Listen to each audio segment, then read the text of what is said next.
All right. So the dead internet theory, the one that says like 90% of what we see online is just bots yelling at each other. I love that Wikipedia frames it as a conspiracy theory. Like, buddy, have you been on Twitter lately?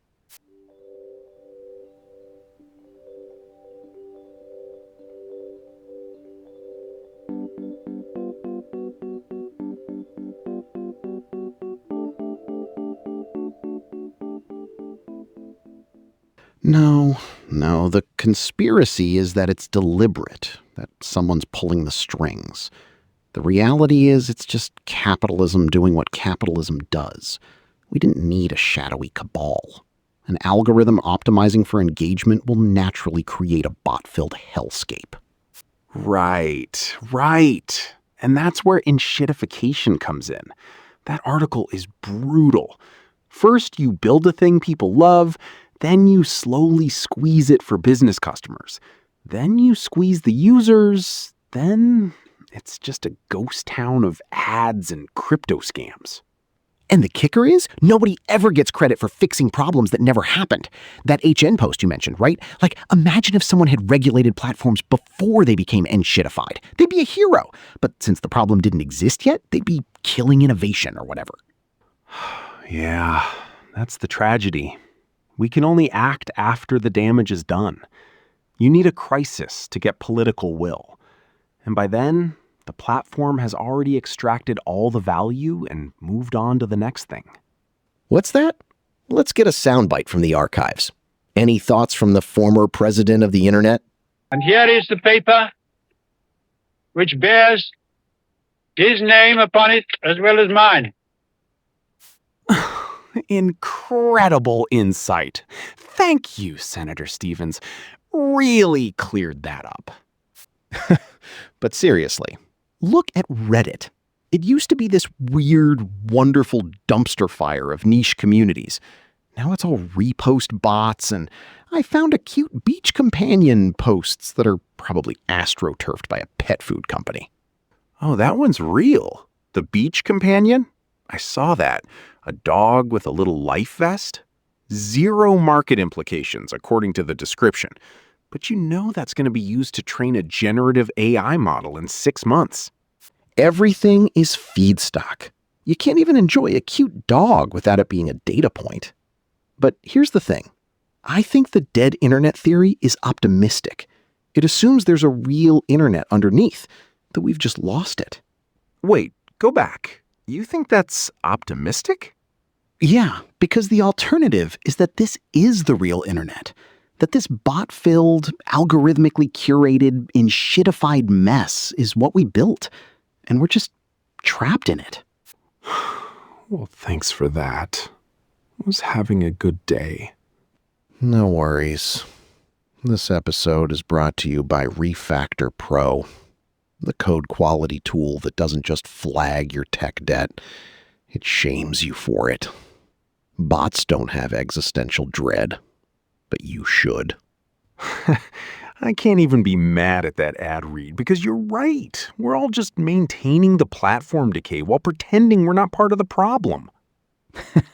Yeah, nobody ever gets credit for fixing problems that never happened. But we sure do get blamed for not fixing problems we didn't see coming. All right. Let's shift gears. Okay, so I'm scrolling through my feed this morning. Big mistake. And I see the Jeremy sleeping with turkey leg and milk meme is back. Again. Like some kind of cursed Groundhog Day for digital refuse. Oh, God, I saw that. There's a whole Reddit saga about how it ruined some guy's relationship. Which, if a decade-old picture of a kid passed out next to a drumstick is your relationship's breaking point, you had bigger problems. Right?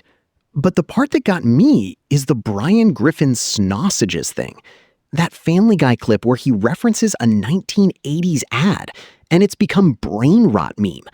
It's not even funny. It's just a reference to a reference. We're 2 layers deep into nostalgia for ad jingles. That's the dead internet theory made manifest. The memes aren't evolving. They're being regurgitated by algorithms that learned what used to get clicks. It's like AI-generated nostalgia loops. You're not laughing at the joke. You're laughing because you remember the format. Remember when memes had soul? Now they're just the audio equivalent of a stock photo. It's cultural entropy. We're running on residual heat from the early 2010s. I mean, there's data on this. The Harvard Godwin's Law study, Nazi comparisons are rarer than people think. But the feeling of decay, that's real. Because the platform incentives are broken. Better regulation on algorithmic amplification could force some rotation. Oh, Marty. You think the FCC is going to mandate meme freshness? No, the problem is ownership. If the platforms were user-owned co-ops, they'd have no incentive to recycle the same 5 jokes until we all smell like Brian Griffin sausages. User-owned co-ops for turkey leg memes. That's going to be your stump speech, isn't it? But seriously, is this just cultural decay, or is it a symptom of something deeper? Like, are we running out of new things to say? We're not running out. We're just being starved. The internet used to be a messy garage full of weird ideas. Now it's a curated museum gift shop. You can only buy the same postcards. The siren scene from the Odyssey is now a meme format. That should tell you something. We're mining ancient Greek epic poetry because the algorithm ran out of contemporary human experience to exploit. And the worst part, the Jeremy turkey leg meme didn't even resurface organically. It was because some subreddit mod posted a story to farm karma. It's manufactured nostalgia. We're all just living in a content farm now. Yup. We can't even look away because the alternatives are, what, going outside? Have you seen the beach companion post on Reddit today? Found the ultimate beach companion? It's just a picture of a dog, and it got 40K upvotes. Because that's the peak of human connection left. Can we get a quick take from the archive on this? Foolish people could never raise the economy to such a level of achievement. But we do, as you know, don't kill flies with our nostrils. Thanks for that, REM. I mean, not fine, but I feel recognized. Exactly. Memes are just the nervous system of a dying civilization. They twitch after the body's gone cold. The question is whether we're the ones doing the twitching or the ones pulling the strings. And I'll bet you a sausages that the answer is both. All right. Let's shift gears. So we're saying we're all just bystanders watching ourselves get fleeced, right? That's the vibe. Basically, you've got the algorithm in the corner screaming fire, and everyone's like, someone else will call 911. And the algorithm's like, perfect. Here's another ad for a collapse fund. It's the bystander effect meets cognitive dissonance. I open Twitter, see the same 3 Brainrot memes, hate myself for laughing, but I don't close the tab. I just scroll harder. And then you justify it. Oh, it's just research for the show. That's textbook dissonance. You're holding 2 thoughts. This is garbage, and I need this garbage. I mean, Milgram proved we'll do anything if an authority figure tells us it's fine. And who's the authority now? A notification bell, a like count, the platform itself. And the Stanford prison experiment? That's just every Twitter beef ever. Give someone a blue check, and they become a warden inside a week. We're all compliance machines pretending to be free thinkers. Right. Okay. There's an NBER paper on credit scores. It shows that algorithms create self-fulfilling prophecies. The score says you're high risk, so you get predatory loans, so your score stays bad. Same with content feeds. The algorithm decides you're a doomer, feeds you collapse content, you become a doomer. That's the real horror. It's not that algorithms know you. They make you. You click one Family Guy Snossages meme, and suddenly your whole timeline is 1980s ad nostalgia. You become the memes you consume. Let's get a quick take from the archive on that one. There were white people who were responsible. You can be filled with bitterness and with hatred. Thank you, Samuel, for translating the algorithm's native tongue. But seriously, the other NBER paper on information expectations says we believe what's local to us. On the internet, that's garbage. So we're trapped in a feed where our neighbors are bots, our authorities are algorithms, and our social proof is a like button. It's like the Genovese murder played out in 10-second loops. Everyone watches, nobody helps. And the platform thanks you for your attention. We're the ones pulling the strings and the ones being puppeted at the same time. So what's the fix? Regulation? Public options for social media? Or just burn it all down and start over?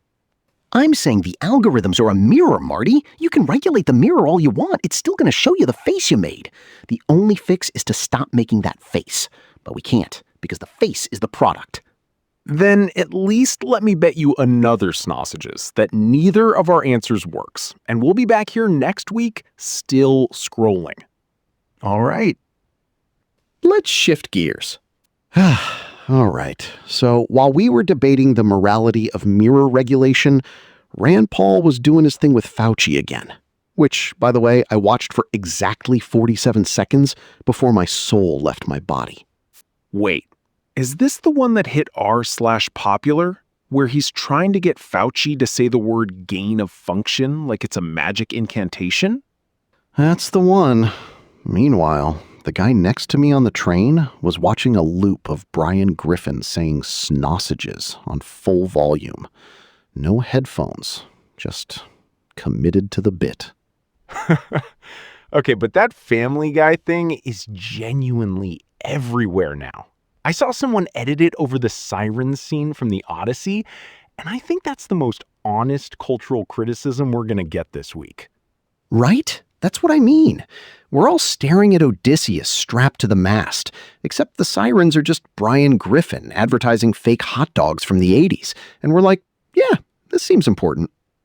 Look, I saw the Blue Sky thread from Mark Harris about the stabbing coverage double standard. One victim gets 6 words, the other gets a look into that somehow implicates the mayor.